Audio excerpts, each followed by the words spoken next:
Alors, Palou, on en parle ici parce que ça pourrait augurer du fait qu'il va aller en Formule 1 en fait. L'Espagnol de 26 ans a signé un contrat IndyCar pour 2024 avec McLaren, mais il n'a pas l'intention de s'en tenir à cet engagement. Palou l'a fait savoir au PDG Zak Brown, qui a ensuite informé tout le personnel d'Arrow McLaren Racing de la situation, par le biais d'une lettre. Alors, résumé, après la saison 2022, Palou avait prévu de quitter Chip Ganassi et d'aller travailler pour McLaren, mais Chip Ganassi avait littéralement levé une option du contrat de Palou, ce qui laissait penser qu'il devrait de toute façon rester plus longtemps. À l'époque, cependant, McLaren avait déjà annoncé que Palou conduirait pour eux en 2023. Les deux équipes ont affirmé avoir un contrat juridiquement valable, ce qui a obligé les tribunaux à se pencher sur la question. Au final, les deux formations sont parvenues à un accord. Palou conduira pour Chip Ganassi cette année en 2023, mais sera autorisé à effectuer des essais en F1 pour McLaren, en plus de ses engagements en IndyCar. Alors Zak Brown et ses consorts ont donc investi beaucoup de temps et d'argent pour Palou cette année.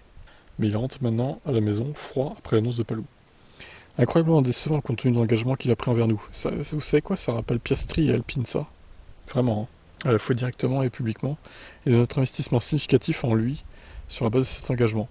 Nous avons consacré beaucoup de temps, d'argent et de ressources à nous préparer à accueillir Alex dans notre équipe, parce que nous croyons en lui, et on était impatients d'emporter les victoires d'IndyCar avec lui. Au sortir du conflit qu'il a opposé à l'équipe l'automne dernier, Alex nous a assuré de son engagement envers Arrow McLaren, reflété dans le contrat qu'il a conclu avec nous. Plusieurs fois cette année, Palou a déclaré qu'il courrait pour McLaren l'année prochaine, mais ses promesses ne semblent ne rien valoir. On lui a versé un premier paiement important en vue de sa saison 2024, en plus des millions de dollars destinés à développer notre programme d'essai en Formule 1, et dans son rôle de pilote de réserve avec conduite potentielle de F1 à l'avenir. Malheureusement, il semble maintenant que notre croyance en notre engagement, notre investissement et notre confiance en Alex étaient mal placés, car ils ne sont pas réciproques. La raison pour laquelle Palou, leader du classement IndyCar à 4 courses de la fin, a soudainement changé d'avis, à ce point n'est pas claire.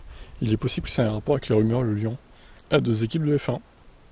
Alors la course IndyCar d'ailleurs c'est ce soir à 20h15. Je serai en direct sur Twitch et Kik et Team Motorsport pour qu'on évoque tout ça évidemment. Donc ouais, le Palou là, un peu moche ce qu'il fait là. C'est même limite pire que Piastri quoi ce qu'il a fait là. Surtout qu'il a reçu un premier paiement de McLaren en vue de 2024. Donc rend l'argent Alex, vraiment là c'est abusé quoi. Il est en train d'arnaquer son monde lui en fait. Mais ça sent la F1 pour lui. Ça sent Williams ou AlphaTauri, je sais pas, enfin AlphaTauri, Hugo Boss Racing du coup, sûrement. Un des deux quoi. À moins qu'il aille chez As, mais bon, j'y crois pas trop. Vous en pensez quoi cette affaire bizarre là? Ciao.